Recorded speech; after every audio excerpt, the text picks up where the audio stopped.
What is going on, everybody? Welcome back to the Indie Inkwell. My name is JJ. I am one of your two co-hosts.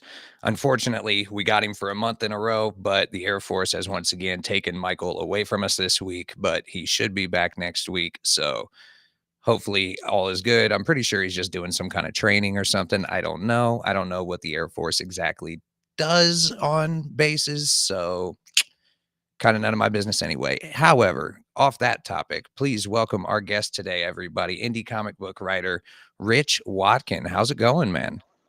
Yeah, good man, good man. Hey JJ, thanks for having me. Of course, man. So how you doing? I know it's late out there in the UK. Is it how's the weather out there? It's starting to get pretty damn cold here. Yeah, it's been okay. Like I don't know, it feels very adult to talk weather and stuff like that. But Right. it's been like an all right winter, like one of the warmest on record over here. And but tomorrow all the warnings are coming, so I'm saying everything's fine right now. Wake up tomorrow and we could be in 6 feet of snow or something. So I'll I have to see what understand that happens. feeling. I live in the Midwest here in the States, and that's pretty much how it is here. Like, don't like the weather, wait a few minutes, it'll change. But we're not here to talk about the weather. We're here to talk about comic books. And the first thing we like to do on every episode is kind of get our guest's origin story, kind of how they Mhm. got introduced to the medium, either as kids or adults for the first time, and then kind of what made them decide to break into the industry themselves. So what was kind of your origin story? So I think most of my life I've been like comic book adjacent. Um, I've liked things that have been comic books, that cartoons, loads of stuff that was like almost there, but never. I never really got into comic books until I was in my like, 30s. Okay. So yeah, so it's like really late for it. Um, yeah, and I tried them, and I read big stuff like Watchmen, and all the big graphic novels and stuff, Sandman, that sort of thing. But I just never kind of pushed on past that.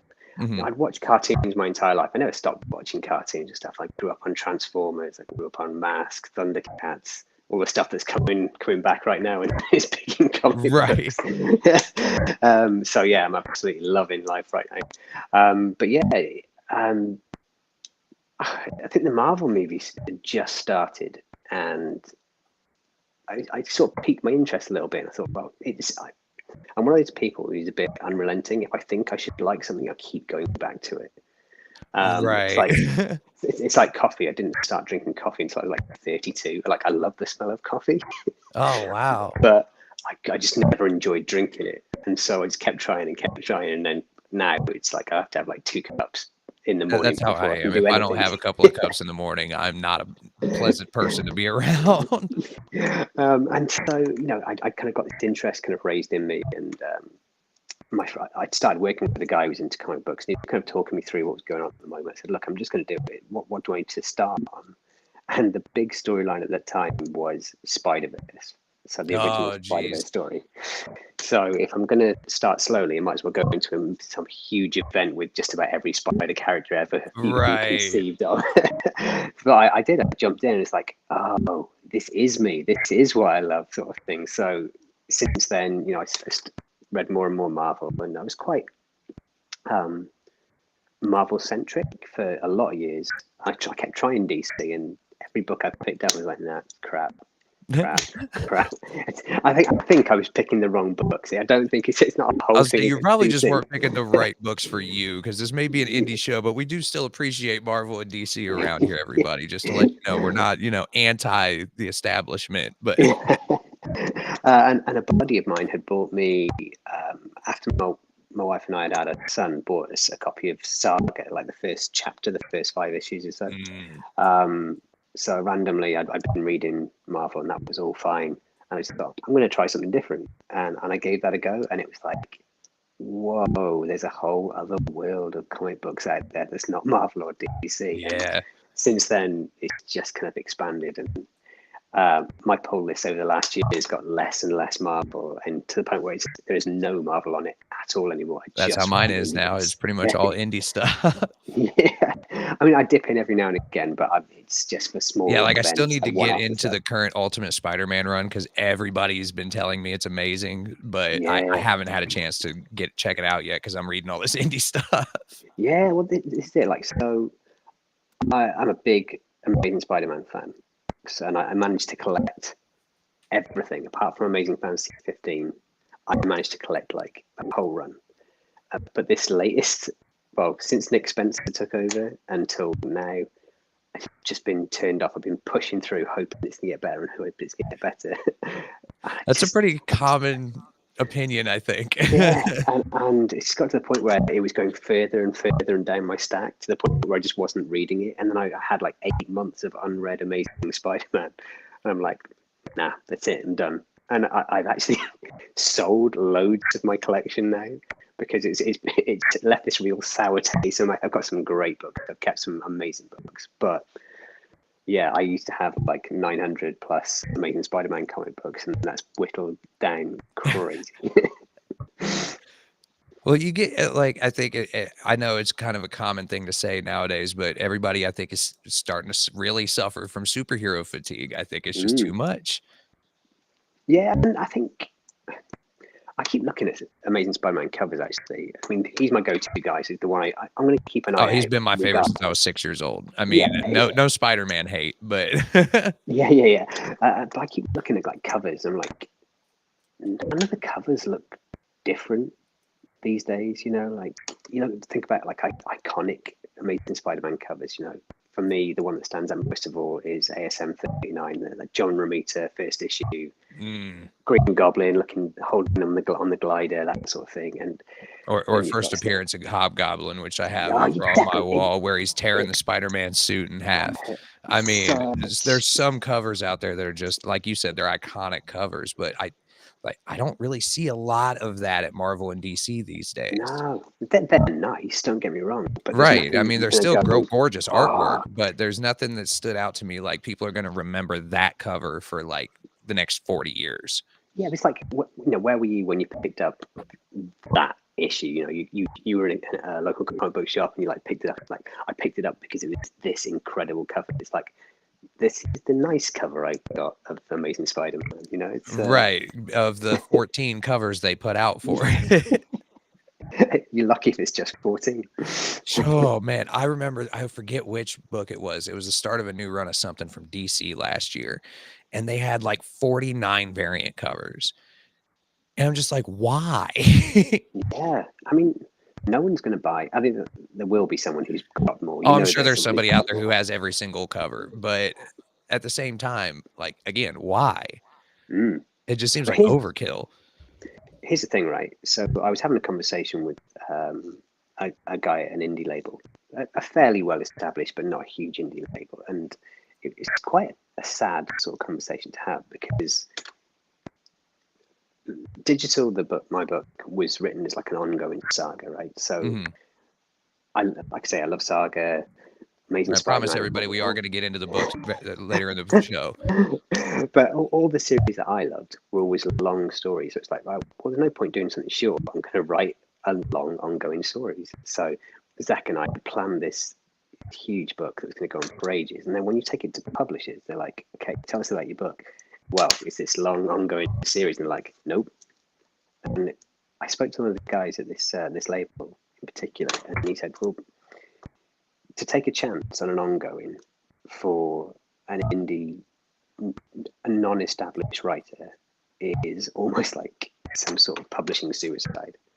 He said that you make most of your money off your number ones, right? Mhm. So the series, people will always pick up number ones, and they always pick up the variants with number ones. And you look on something like CLZ, the app, the number Yeah. one is the one that's got like 20, 30 different covers. Each CLZ time for those in the States who don't know, Zed. yeah, sorry, I forget No, you're good. that. You're good. I'm aware, so I will make people who aren't. But then it goes down and down and down. Basically, like he said that like your issue 1 to issue 2 drops by 60%. Your sales drop 60%, and by issue 11, unless you've got a hit, and he's talking something like something's killing the children. Or Saga or Yeah. Something that is going to take off and do 30, 40, 50 issues. You're losing money at issue 11.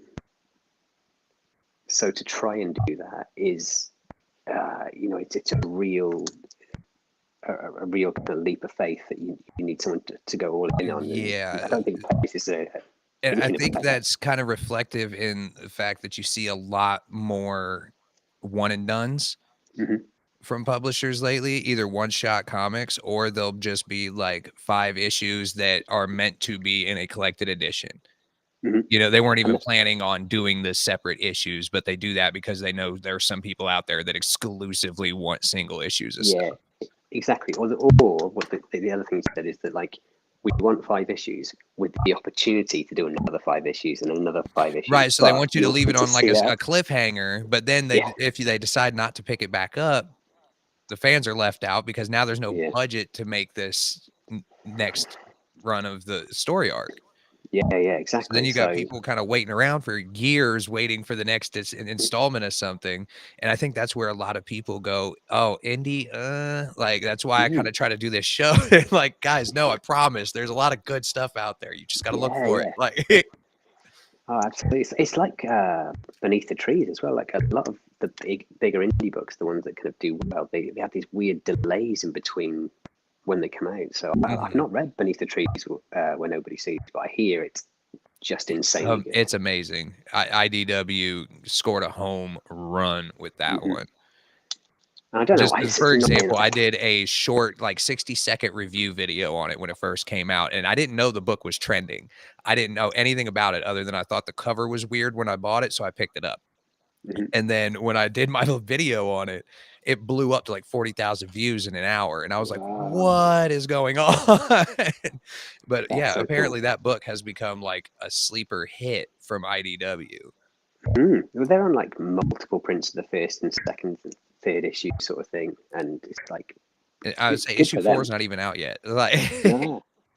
And it's been delayed as well for whatever, I don't know whatever reason it is, but when they start to get bigger, I think they hold them back so you can get I think they multiple try to prints of that first increase that issue out. demand a little bit, yeah. Yeah, well, it's a business at the end of the day, I guess, right? Right.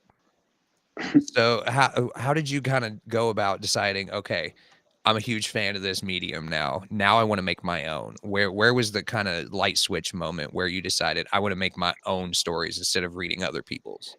Okay, so funny story, right? When I was in my mid 20s, I had a flatmate who was really into comic books, and he got me to read some of the bigger stuff, but I just couldn't really get into it. But he kind of said, "Look, I've got an idea. Do you want to make a comic book?" I was like, "Sure." Like, I've got a degree in film, so I've got a background in sort of writing scripts and visualizing Right. things, storyboarding. So it's like, yeah, okay, let's do it. And we sat around and we talked and talked for months, and we never wrote a thing down.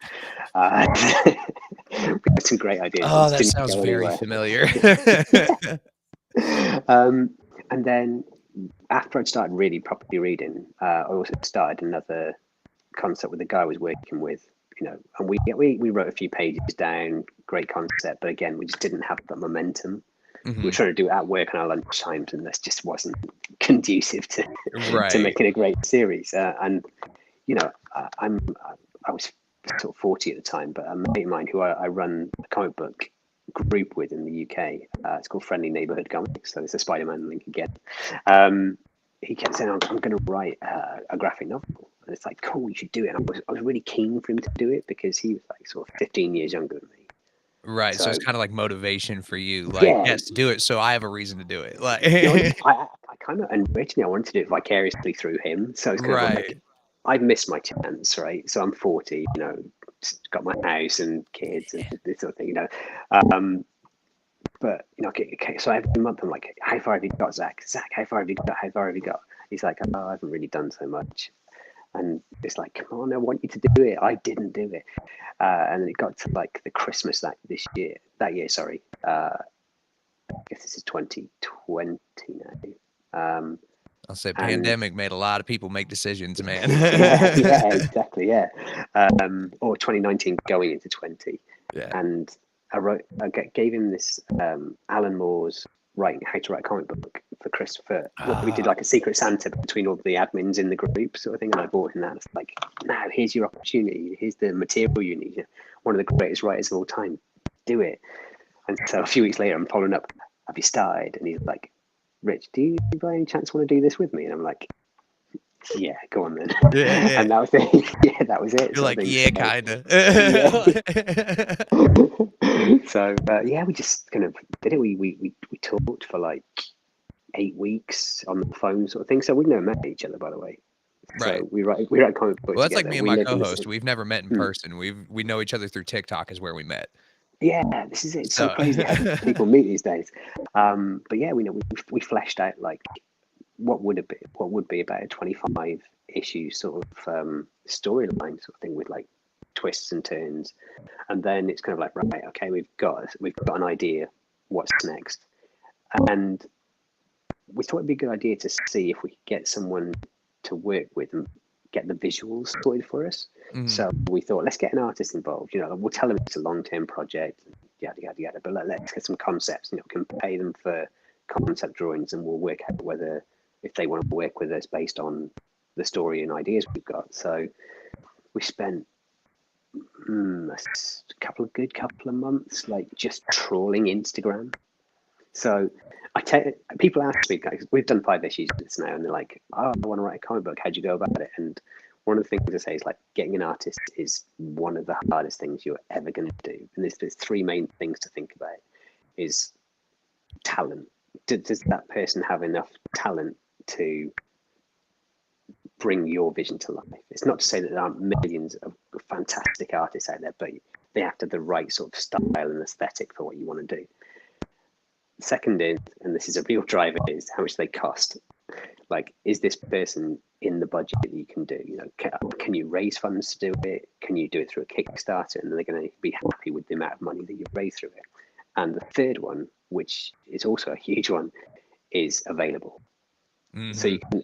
We went through plenty of times of like getting one or two of these things together, but getting all three to kind of all match up was so hard. And then we met a guy called Flavio who works in Romania.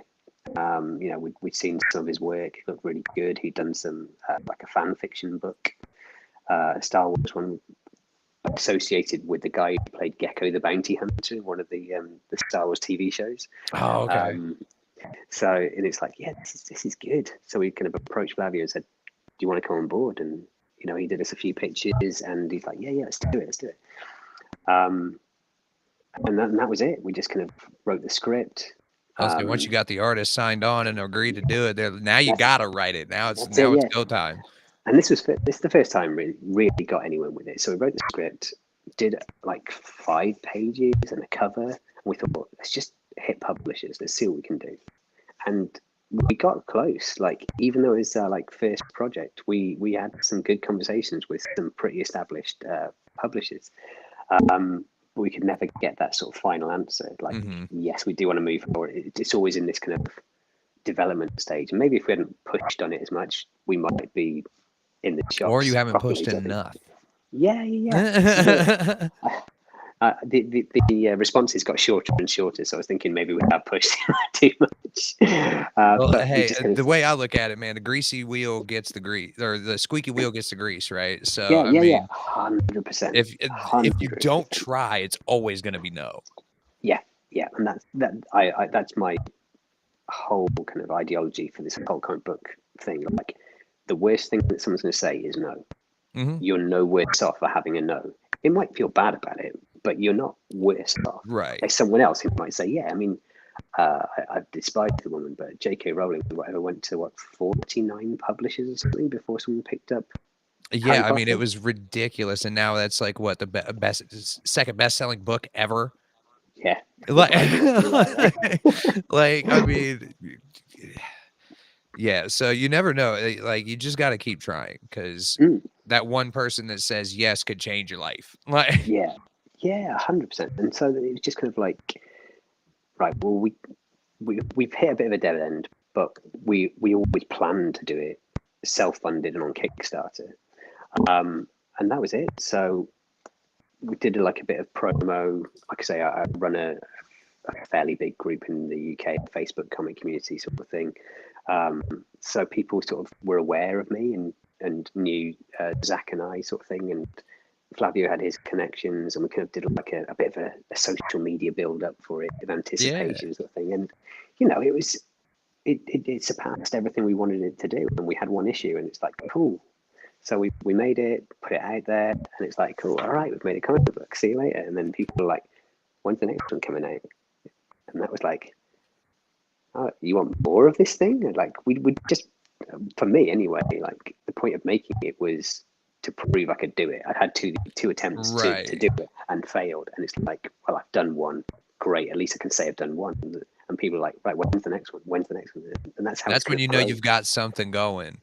When people That's are what wanting hopefully, more, and it's like, "Oh, okay, I need to do another one." yeah. Like So yeah, we're now up to like issue 5, and every Kickstart we do gets bigger. We've got more people involved with it. We're able to raise more money, which means we can get more people involved. We've been really lucky to get some amazing, talented like, artists and stuff. We've had Laura Braga did a cover for us on issue 1, so she's done like Fantastic Four, and Harley Quinn. Had a couple of guys do Spawn covers. A guy called Don Aguillo, who's super good. Kevin Keane. Oh, okay. So yeah, we've had some like quite well established artists anyway, and some artists who've got big after they did covers for us, so we got them at the right time, Right.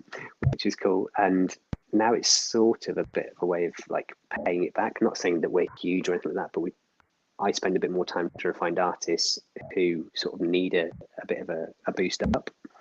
Oh, yeah, Um, for sure. That's why we don't go out after, like not saying we would reject Mr. Tinian, but we're not, like, actively going after those huge mega names because we want to showcase the smaller creators. awesome. Yeah, yeah, and that's amazing. Like, and having the support, it's weird. Like, a lot of comic book fans are still focused on Marvel and DC, and they just can't sort of diversify out of that. And seeing something indie or self-published is scary. Mhm. When you put it in front of someone and say, "Read it," you'd be surprised, like how much it changes people's perception of what an indie book is, or a self-published book, or something just isn't Marvel and DC. There is a lot out there. Like you say, we've got this is both of our pull lists is absolutely jam-packed on there, and I think it's great writing, which I'm not saying isn't at Marvel and DC, but it's without the shackles. I think that's one of the Yes. great things about indie writing is that I'm not saying that we're incredible indie writers at Digital, but it is kind of like you're in charge of what you want. It is creator owned, and that's your baby. Make it in the pose and the way that you want it. Yeah, you're not like, at Marvel, you're not gonna get free reign writing Captain America. No, no, no. You know, they're gonna have a very strict structure of what you're allowed to do and what you're not. Like, Yeah, but if it's your characters, your plot, your story, you publishing it, you can do whatever you want. yeah, that's it. I mean, I, I'm not here to kind of like say you shouldn't put not safe for work stuff into your books at all. There's a huge audience for it. But like you say, there We've is that we've had opportunity, to So reject quite a few of those books because it's like, if there's some stuff in it, that's one thing, but if it's the whole plot of the book, dude, there's websites for that. Go yeah, yeah, exactly. And I'm kind of I feel very proud that we've managed to have successful Kickstarters repeatedly without going down that route. Like I Yeah, said, I'm I was not gonna kind of say, saying especially people. on Kickstarter, because there's Mm, so much not safe for work content on Kickstarter, it's insane. yeah, it's crazy. Like when you flick through like the stuff that's just come out, it's like boobs, boobs, boobs, obscured boobs. Right, yeah. You're not wrong, but yeah, I mean, I think that's another reason a lot of people kind of shy away from indies is because that's what they're almost expecting. Because if you go Mm. looking, that's almost all you find. Yeah, yeah, absolutely. And I think I suppose there's legacy books, even like Red Sonja to a point, Vampirella, they Yeah, but have those those provocative are covers. very well established. Those have been around Yeah. for years and years and years. But you go into the indie stuff and everybody wants to be the next Lady Death or everybody wants Mm. to be the next Red Sonja, except they take all the clothes off of everything. Yes, It's exactly. like, Yeah, dude, a comic shop is not going to pick that up because A, there's a very limited market for them to sell it to. They have to put something over the cover 9 times out of 10 because they can't show it. So all you're getting is like a black bag with the name of the book on it, that's really hard to sell to people unless that's what they're looking for. Yeah, Like, yeah, like you say, in the shops for that, and yeah, there's specific places to go if you want that stuff. So how did you? Well, I guess you already told us about how you kind of got the team together, but as far as your writing style goes, you said you started as like a film writer. You have a degree in film. So how did that kind of translate into writing for a comic book? I mean, I'm sure there's some differences there, but it's probably somewhat similar. I've heard some people say because it's still a visual medium. yeah, exactly, very much, and some of the bits in digital are actually like scenes from stuff that I'd already thought about for movies and that I wanted. So the opening scene of the first book is actually something that I'd always sort of planned, Right. but it was a completely different story. It was always going to be the first sort of opening scene to a movie, but it wasn't set kind of like in a dystopian future with AI and this sort of thing. But and the funny story about that first page is that's some of the dialogue's like a real story. So there's a bit in it where it says one guy offers another guy a cigarette. So they're about to go into a big brawl against these AI. He says, "Do you want a cigarette?" I He says, know "I the don't scene you're smoke." talking about. Yeah. Yeah, it's like it could be the last cigarette you ever have, and he starts smoking it and starts coughing. But He just that quits that right then and there. He's like, "Yep, I quit. I don't like that." that dialogue though is actually real. So like my brother used to hang out with some really unscrupulous people, and he would like intimidate people by saying, "Do you want a cigarette?" And they're like, "No, I don't smoke." He goes, "It could be the last one you ever have." And I thought that was such a good line, Oh, it is. That's a scary line, man. Like, especially if I don't know you and you just said that to me, I'm probably backing up. yeah, yeah. But I mean, a lot of it is about visuals and stuff, and being used to storyboarding but being used to the medium of comic books as well. I found it quite easy to translate it, but I write the scripts like I write a film script. I don't know how to do different. I think there are programs and stuff that people use to do it, but I just kind of went with what I knew. I handed it to our like the different artists that we've had, and they've all seemed to pick it up and understand what I'm trying to say. So it must Seems to work to a point. translate easier Yeah, than you were thinking it would. yeah, yeah. And it is hard because there's a need to describe some of the more details and actions more. But all the artists that we've ever worked with, I'm more than happy for them to kind of take it and run with it. Mhm. 9 times out of 10, it's way better than what I'd written down anyway. And I'm going to take the Right. credit for afterwards. But it's a collaborative effort, and that's another thing about working on indie books is you are working in my heart through rose tinted glasses. This is a collaboration and a team together sort of thing that you're creating something as a unit.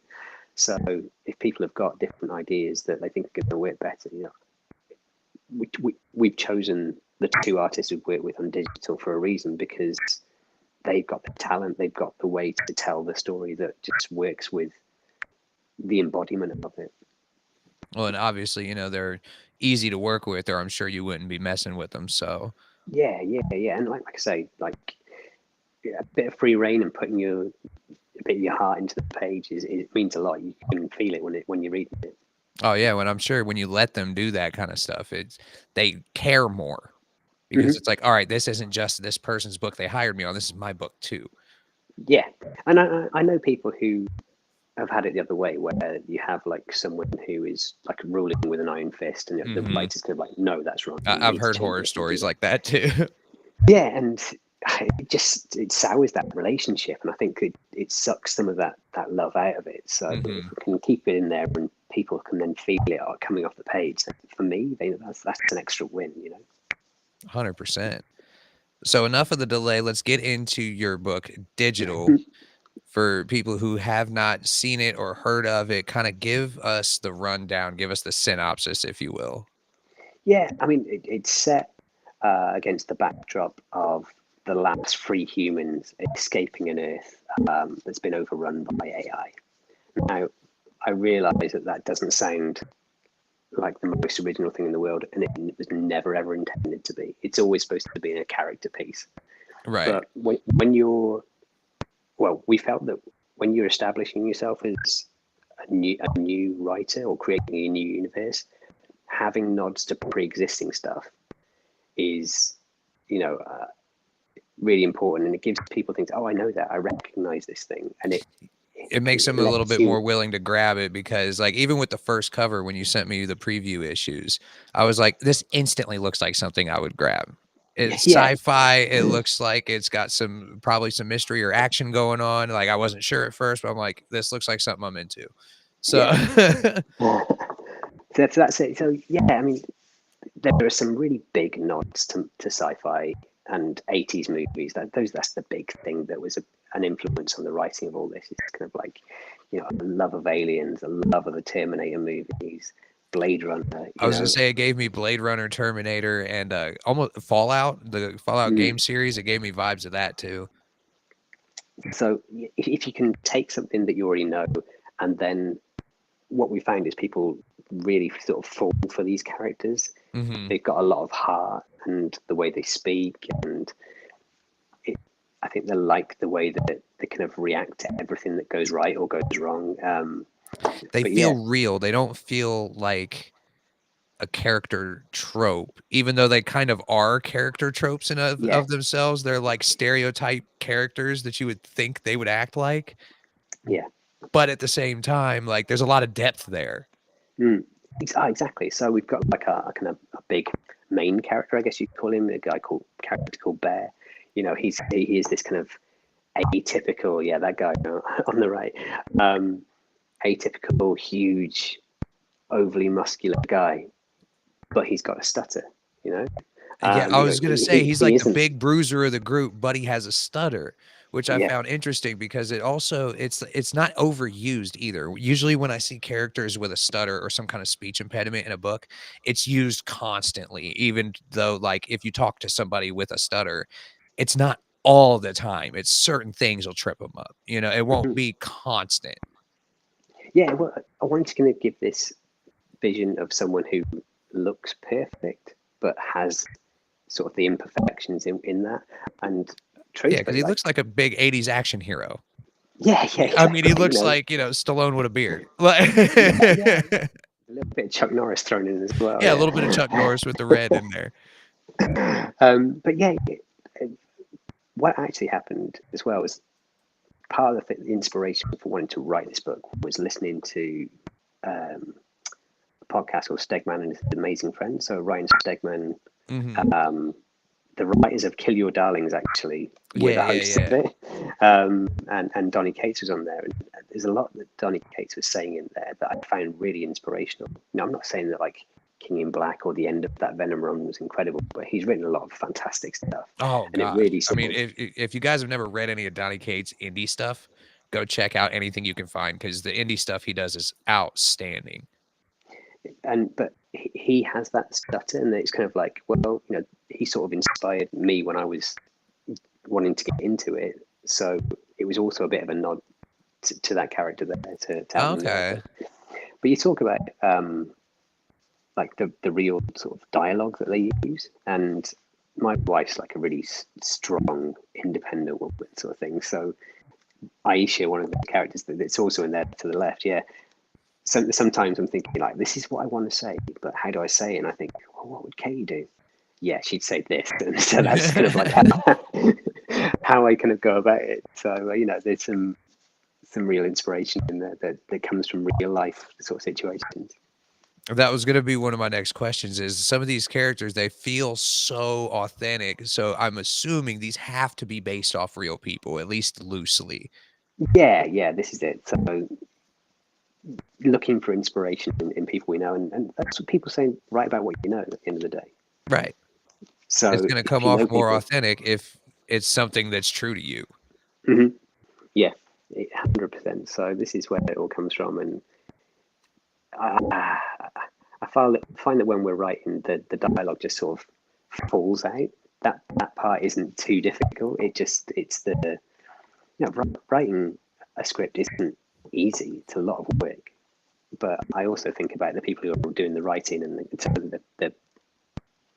the lines and the colors and that sort of thing. And like, you know, I might spend 20-25 hours writing a script, but they're trying to spend 160 hours plus doing the rest of it. So, Right.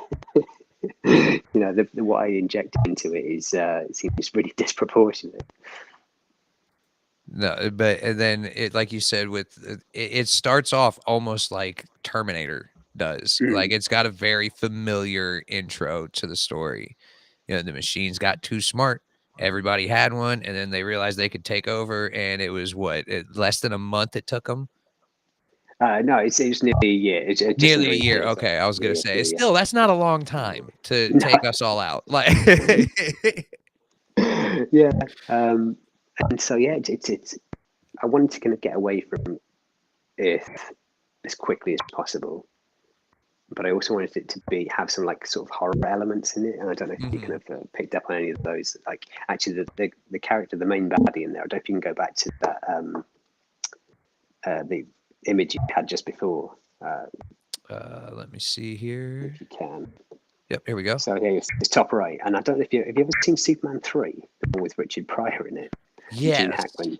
Right. So there's a bit towards the end of that where his the sister gets sort of thrown into some like metal and electrics, and she turns into this kind of creepy robot. It used to scare the shit out of me as a kid, and that character design is like loosely based on that sort of thing happening. It's like shit, man. I need to get it. And it's horrible. I was saying it also kind of reminded me of the machine's face that they form at the end of the third Matrix movie. Yeah.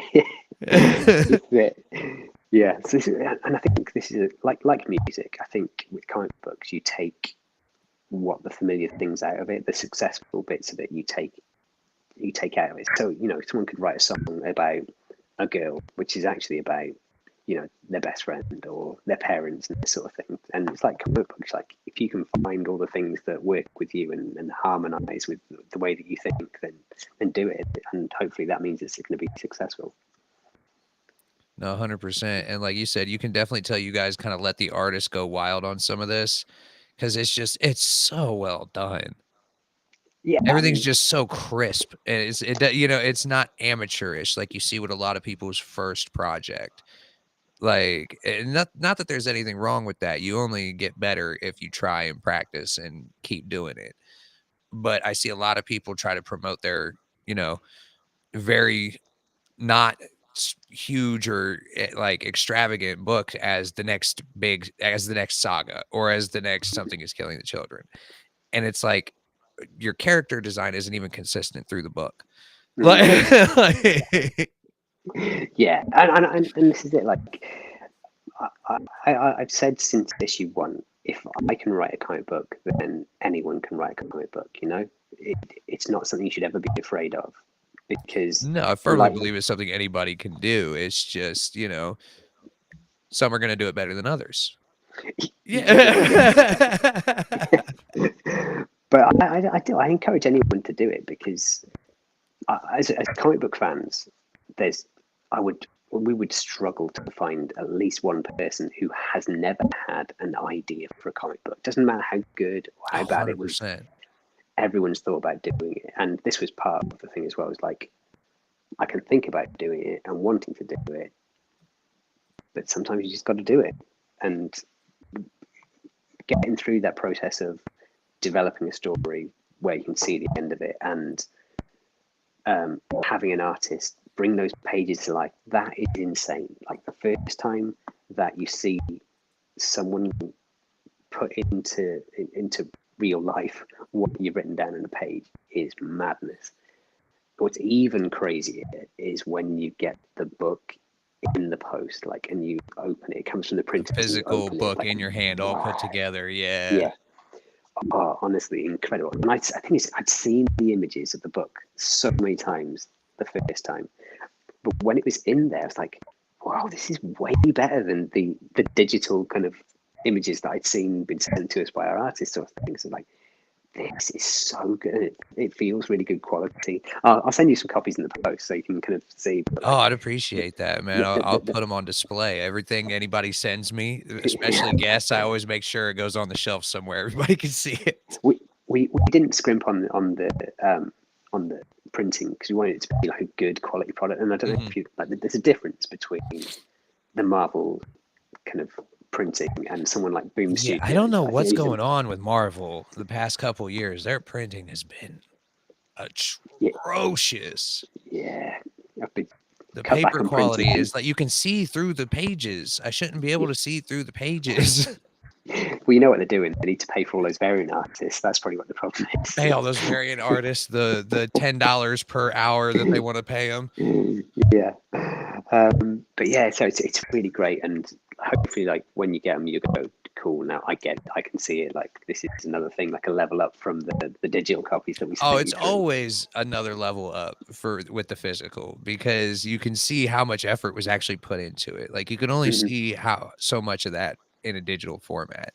Like you can see, like, yeah, there was a lot of effort put into it, the artwork and the writing and all that. But when you get the physical one, it's like, okay, they went the extra length and made it. Mm. Like Yeah, it's real now, you know? yeah, Like pick it up.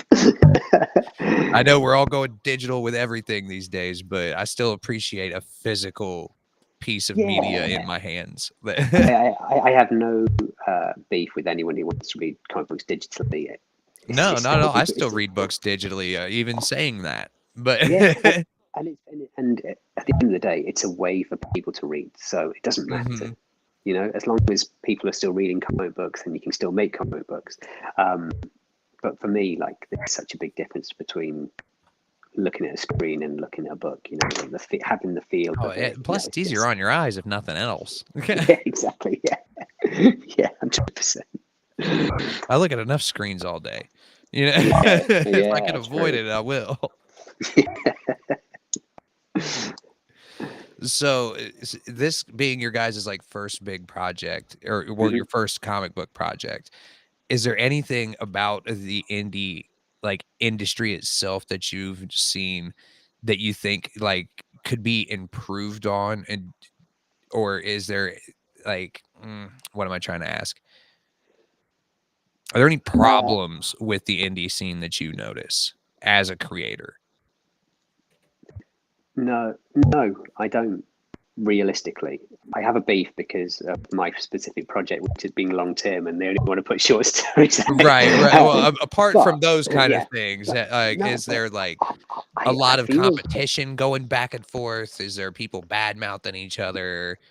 so far, I find it quite tag team like, right? So I I love finished that. one, I finished one project. Now it's your go. So I've met loads of great friends from like we don't do it on purpose. We tend to kind of like my project's finished, my project's starting, and it's kind of like, and when our Kickstarter finishes, it's like, right, just so you know, this one's starting, and then you kind of like tag into the next person, and then the Yeah. next person, the next person, and a lot of what we've done through doing these is find other projects and big them up where yours is going, and then they'll do the same, and you get this kind of like crossover. But I don't think, and I might just again be looking at this through rose tinted glasses, but I don't Right. think indie comics have been in such a good position as they are right now since kind of like Image launch, you know, in the early 90s sort of thing.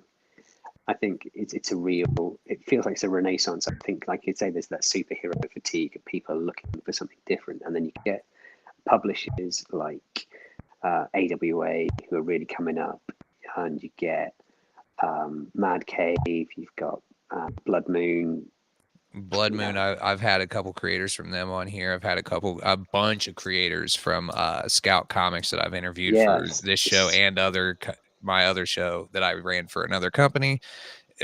Scout Comics is great. I love those guys over there. They're great to work with. yeah, but this is it. So there's just so much talent available, and I think the problem might be in the indie world is that people miss some of the great stuff.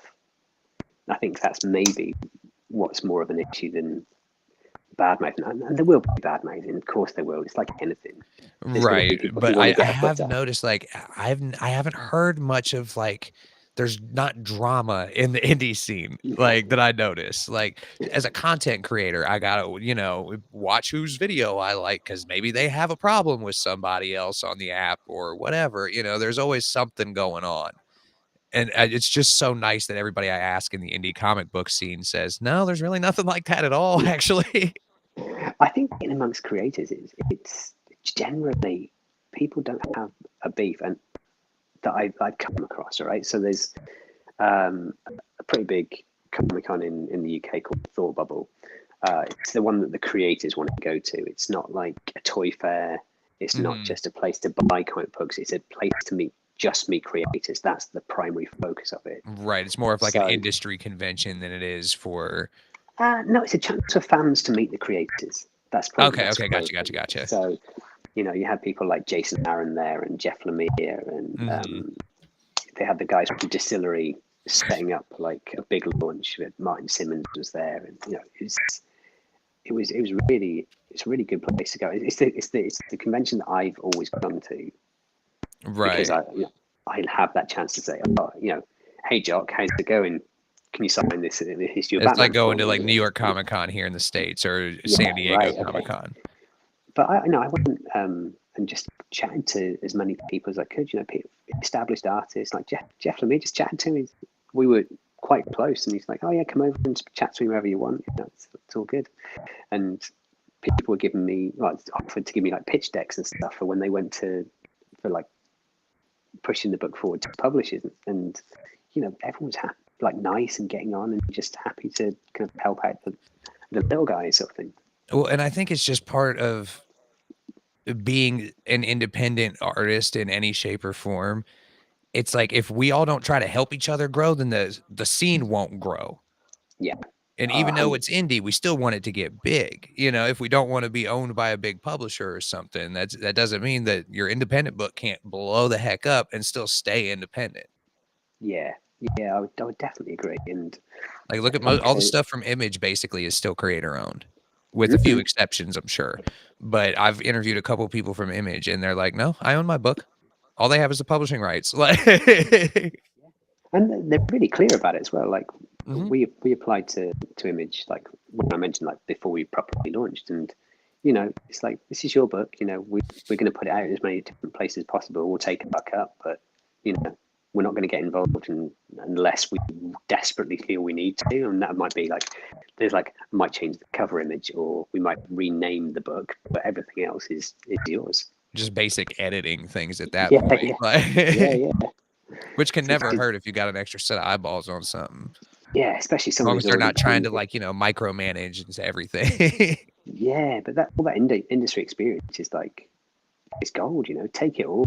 Like, listen to everyone. That's something I would always say to anyone. Listen to everyone. You don't have to do what everyone says. So Right.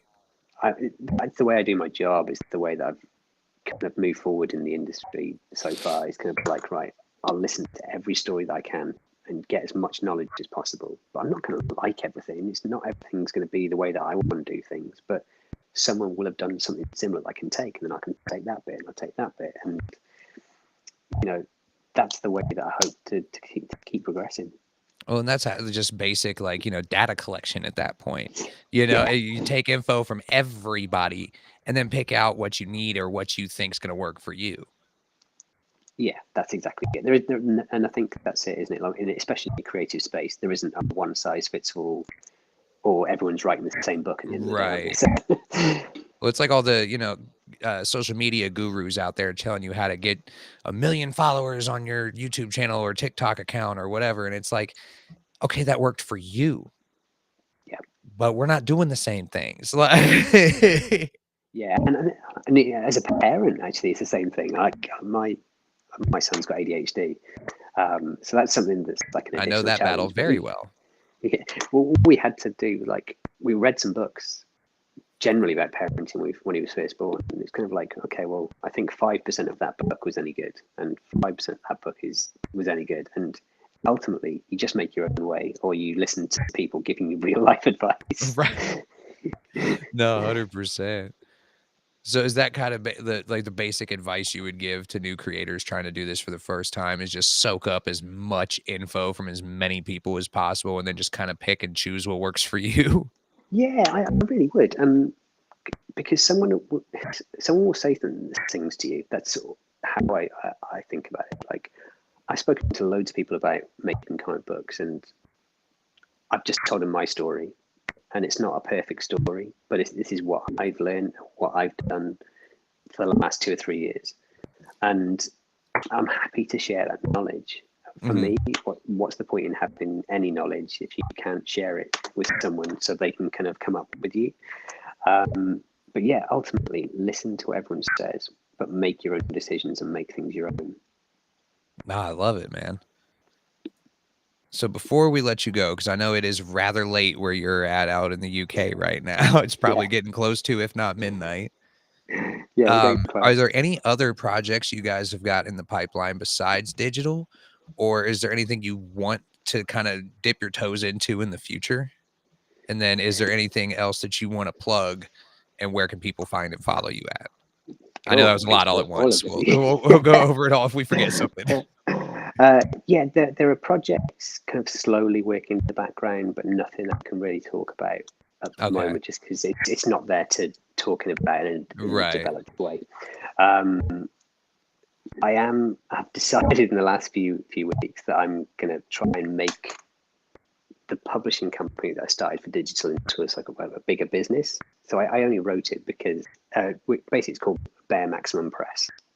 That's Okay. the label that I've just created, because when we sent the first book off to CGC, the graded book came back. It just says no publisher, and it's like, oh, that's really sad. Like, Yeah, so you gotta at least put something out there just to yeah. have a name on that sucker.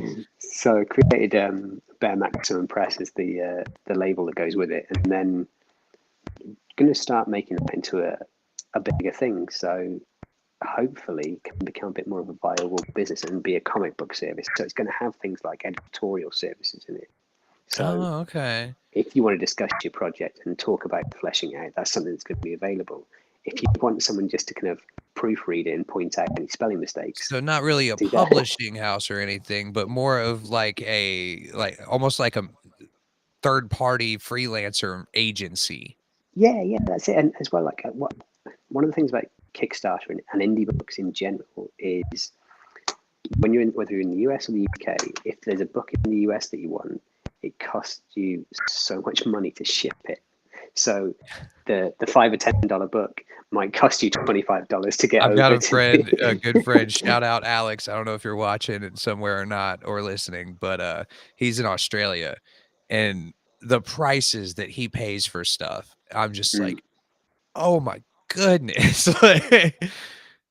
Like So yeah, well over $100 for some books that are oh not that wow. much. And it's like, "Oh man," just because they gotta ship it. Yeah, yeah. And so my plan is that this company will also develop and do like Kickstarter and indie facilitating, kind of getting stuff out there. So basically, someone ships over from a country. Let's say there's 100 orders in the UK. That order would then come to me, and I'll ship it with local shipping. But that one batch coming over Okay, so that is way going you to be a guys lot kinda cheaper. have your own stockpile over there, that way they're not paying that huge international shipping. Yeah, yeah, yeah, exactly. So I mean, it might work, it might not, but these are the things. And so yeah, I've just bought the website. It's going to be called baremaximum.co.uk. So there you go. Heck yeah, Keep an shoot eye me out for that link one. after hear this. I'll make Yeah, sure to throw it up on some things tomorrow when we're posting promo stuff. yeah. But yeah, so that's happening. Yeah, there's a few story ideas that I've got. I really want to develop. A lot of it's about time. Um, and setting up collaborations with other people, finding the artist that's going to work with it, fleshing that idea out so it's big enough, you know. And look, Mr. Fish says, "I just paid $50 to ship a Backer's package to Australia." I mean, that's Yeah, insane. yeah, yeah. I've done the same as well, so I know how much it stings. That's crazy. It's like, man, I appreciate the international support, but I almost don't want it because it's so Yeah, expensive. this is it. And part of it is like, and it blows my mind that we've got support all around the world, but I also feel terrible for some of the shipping costs that we Right, don't because have to some people are charge. having But to pay, like, just exorbitant amounts of money just for yeah, shipping. this is it. We do the shipping at cost sort of thing. So Mhm. as expensive as it is, it's not as if it's a money making thing. It's like that's Right, what it it's not costs us to like you're send to you. charging extra to make the shipping back. It's like, no, you're literally just paying the shipping. Like Mm. And sometimes I underdo it. I've been caught out a few times. It's like, oh no. Like I had budgeted like $50 a book or something, and it comes out as like 75. I'm like, Oh, gotta I've find done that from that too a somewhere else. couple times where I've budgeted out enough to ship something somewhere, and I'm like, oh, I didn't do that right. Now I'm out another $20. Yeah, and this is it. It's part of the learning curve, and it's part of the thing you suck it up because someone in a different country is interested in the thing that you're making. Right. That's mind blowing still. And then I'm sure, like, at their end, I mean, it sucks having to pay that much money, but I'm sure they appreciate the effort alone just getting them a book out there, Yeah. because like I said, my buddy Alex in Australia, he's like, there's some stuff we have to wait for because it'll run out before they ship something to Australia. So it like Mm, won't get here for weeks and weeks and weeks because we got to wait for the reprint. yeah, of course. It's crazy. So I'm like, shoo. But if you would like to go and follow everything that Rich has got going on, you can find his link tree right there at the QR code on your Yeah. screen or in the description of this video or podcast episode if you're listening to us tomorrow on Thursday. Also, you can find more info on digital at this QR code. There will be a link for this as well. This will take you to the Kickstarter page. You can kind of get overall information on the book and series itself. And then what's not normally offered on our show, Rich is offering everybody who's watching and listening free copies. So if you go and scan that QR code, there's also a link in the description of this video. You can get free copies of digital 1, 2, and 3. That's just one. Oh, just one. Okay. Well, Just one. So, still, yeah. you're still getting a free book. And we don't always get to offer that kind of stuff. So scan the QR code, get a free copy of digital number 1, see if the series is right for you. And if it is, pick up more copies of it because I'm sure that you can send a message to them and they will be more than happy to send you more Yeah. copies. 100%. Yeah. The thing is, as well, like issue 5 is still in production. So if people are so inclined, they can still kind of like jump on the Kickstarter bandwagon because someone's got Hey, things see, like there you the go. reward. Yeah, the rewards that will come with that. We've still got. Thanks for putting the Kickstarter link up there so you can see everything's Yeah, on we'll throw there. that Kickstarter link back up real quick right there. You guys can go Yeah, and find more info and apparently still get in on issue 5. yeah. It includes a bunch of digital issues of other people's books. So, like I say, when you collaborate with other people, we got to give away some other people's books as part of our reward package, which is cool. Heck We've got yeah. some like special edition playing cards of our characters that come with it, and you get a thank you in the book. So, See, there it is, man. You guys are getting all kinds of good free stuff today. And also, if you want to help support the show and help us help the indie comic book scene continue to grow, you can scan this QR code on your screen right now and go over to our merchandise store. Pick yourself up a t-shirt or a hoodie, maybe a sticker. There will be new stuff on there soon, I promise. Probably after February, I will get new designs up and some different color options and stuff. But I've had a lot going on lately, so haven't had a chance to do that quite yet, but it will help directly support the show and let us do more cool stuff like giveaways for you guys. So we would appreciate that. Is there anything else you want to plug before I let you go and get on with your evening tonight, man? no, I don't think so. Oh, yes, my last one.